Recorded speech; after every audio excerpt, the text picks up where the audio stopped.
warahmatullahi wabarakatuh dan salam sejahtera. Nama saya Nur Amalina binti Khairul Anwar dan bersama saya rakan hari ini. Nama saya Nur Azrin Diana. Kami pelajar Bahasa Melayu 8 Ambilan Ogos 2025. Pada hari ini kami akan membincangkan tentang dasar pelaksanaan kegiatan co-curriculum yang telah digariskan oleh Kementerian Pendidikan Malaysia. Seperti yang kita tahu, co-curriculum memainkan peranan penting dalam membentuk sasiah, kepimpinan dan semangat berpasukan dalam kalangan pelajar. Terdapat 5 dasar utama dalam pelaksanaan kegiatan co-curriculum, iaitu kegiatan co-curriculum dasar sebahagian daripada co-curriculum kebangsaan. Yang kedua, penyertaan murid dalam kegiatan co-curriculum adalah wajib. Dan yang ketiga ialah penyertaan semua guru adalah wajib. Yang keempat pula ialah pelaksanaan kegiatan co-curriculum dan yang terakhir penyertaan secara beramai-ramai. Menarik bukan? Setiap dasar ini memainkan peranan penting dalam memastikan aktiviti co-curriculum berjalan dengan teratur dan memberi manfaat kepada semua warga institusi. Baiklah, tanpa membuang masa, hari ini kami akan membincangkan dengan lebih lanjut tentang dasar satu, iaitu kegiatan co-curriculum adalah sebahagian daripada co-curriculum kebangsaan.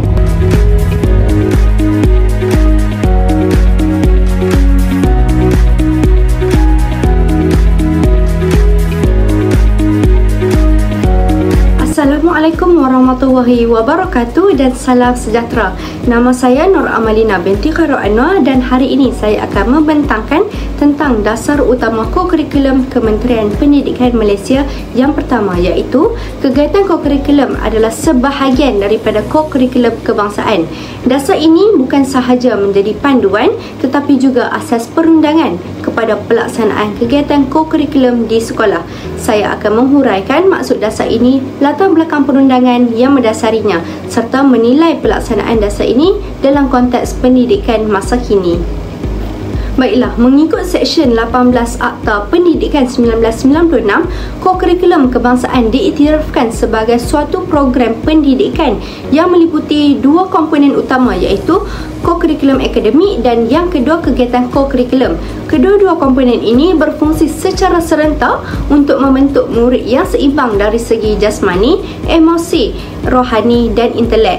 Elemen seperti pengetahuan, kemahiran, nilai, budaya dan kepercayaan turut diambil kira supaya pembelajaran tidak hanya menekankan aspek kognitif semata-mata. Dan dalam konteks ini, saya melihat bahawa dasar ini menegaskan prinsip pendidikan holistik yang menjadi tunjang kepada falsafah pendidikan kebangsaan, iaitu untuk melahirkan insan yang seimbang dan harmonis. Berdasarkan dasar ini, Kementerian Pendidikan Malaysia menegaskan bahawa co-curriculum bukan pilihan tetapi kewajipan bagi setiap pelajar. Ini bermaksud setiap murid mesti menyertai sekurang-kurangnya satu aktiviti co-curriculum sama ada dalam bidang kelab, persatuan, sukan dan permainan atau pasukan badan uniform. Sekolah juga bertanggungjawab untuk menyediakan peluang dan kemudahan yang sesuai agar pelaksanaan dasar ini tidak sekadar formaliti tetapi benar-benar membina potensi pelajar. Saya berpandangan bahawa pendekatan ini amat tepat kerana melalui co-curriculum murid dapat menerapkan nilai kerjasama, kepimpinan, disiplin dan semangat patriotik yang tidak dapat diperoleh hanya melalui pembelajaran teori di dalam kelas sahaja. Seterusnya, dasar ini turut diperkuatkan oleh peruntukan undang-undang yang kukuh. Menurut Seksyen 18 Akta Pendidikan 1996, co-curriculum kebangsaan merangkumi segala aktiviti co-curriculum. Ini bermaksud aktiviti tersebut bukan lagi aktiviti tambahan tetapi tanggungjawab yang termaktub dalam undang-undang. Tambahan pula Peraturan 3/1 Peraturan Pendidikan 1997 menjelaskan bahawa pelaksanaan co-curriculum di sekolah adalah wajib dan mesti dijalankan secara sistematik. Pada pandangan saya, pelaksanaan dasar ini telah membantu menyeragamkan struktur co-curriculum di seluruh negara dan memastikan setiap murid mendapat hak yang sama dalam pembangunan sasiah dan kemahiran sosial. Bukan itu sahaja, dasar ini turut diperkuatkan dengan penalti undang-undang di bawah Seksyen 135 Akta Pendidikan 1996.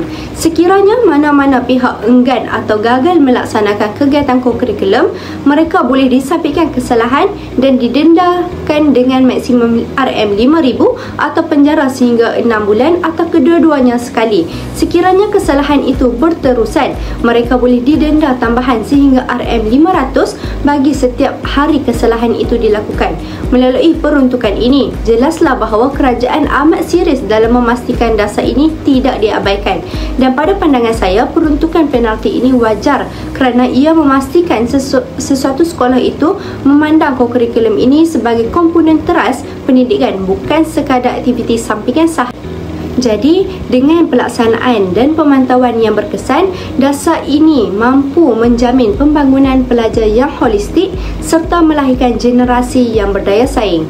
Dasar utama kokurikulum nombor 1 ini bukan hanya mengiktiraf kokurikulum sebahagian daripada kokurikulum kebangsaan, tetapi juga ia menegaskan tanggungjawab setiap sekolah dan murid untuk melaksanakan dengan sepenuhnya. Dasar ini menonjolkan hasrat Kementerian Pendidikan Malaysia yang untuk membentuk pelajar bukan sahaja cemerlang akademik tetapi juga berkepribadian tinggi, berdisiplin dan berdaya kepimpinan. Seterusnya, rakan saya akan meneruskan dengan perbincangan tentang kesan-kesan dasar 1 dan selanjutnya. Terima kasih. Terima kasih Amalina. Nama saya Nur Azrin Diana dan saya akan meneruskan dengan kesan-kesan dasar 1. Pelaksanaan dasar ini memberi kesan yang besar terhadap pembentukan sasiah serta kepimpinan pelajar di sekolah melalui pelibatan aktif dalam kelab, persatuan, sukan serta unit beruniform. Pelajar berpeluang membina keyakinan diri serta mengasah bakat kepimpinan secara langsung. Aktiviti-aktiviti ini juga membantu membentuk nilai disiplin serta tanggungjawab apabila mereka perlu mematuhi peraturan dan bekerjasama dalam pasukan yang sedia ada.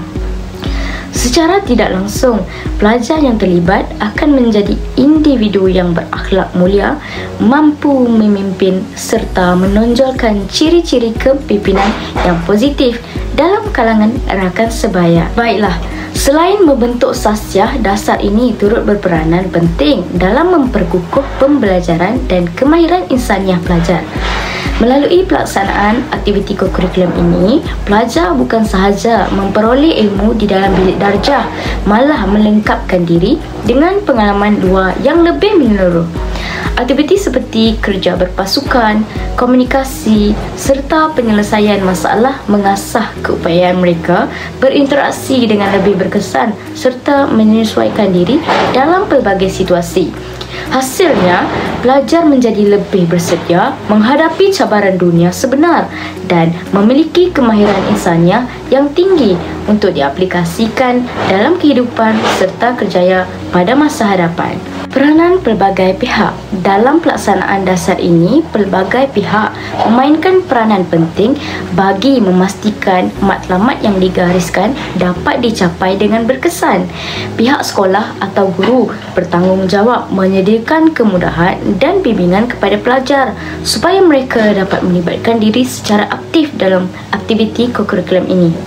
Guru juga perlu merekod serta menilai penyertaan pelajar dengan sistematik bagi memastikan pelibatan mereka diiktiraf dan diberi galakan sewajarnya. Selain itu, guru berperanan memotivasikan pelajar agar sentiasa bersemangat dan konsisten dalam setiap aktiviti yang dijalankan.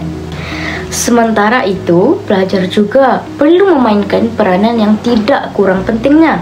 Mereka perlu sentiasa berusaha untuk melibatkan diri secara aktif dalam pelbagai aktiviti serta menunjukkan sikap rajin dan patuh terhadap tugasan yang diamanahkan oleh guru dan institusi.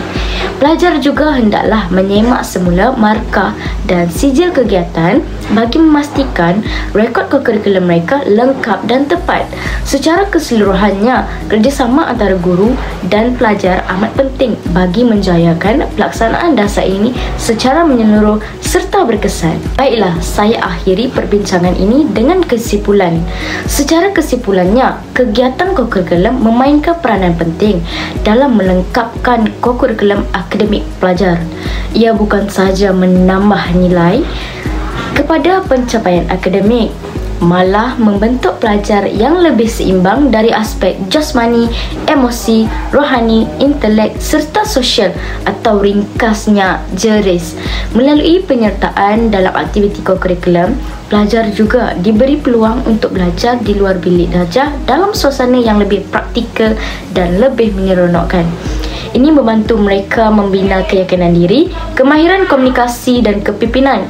Secara keseluruhan, kegiatan ini menyokong matlamat falsafah pendidikan kebangsaan untuk melahirkan insan yang holistik dan berkemahiran selaras dengan keperluan abad ke-21 generasi madani.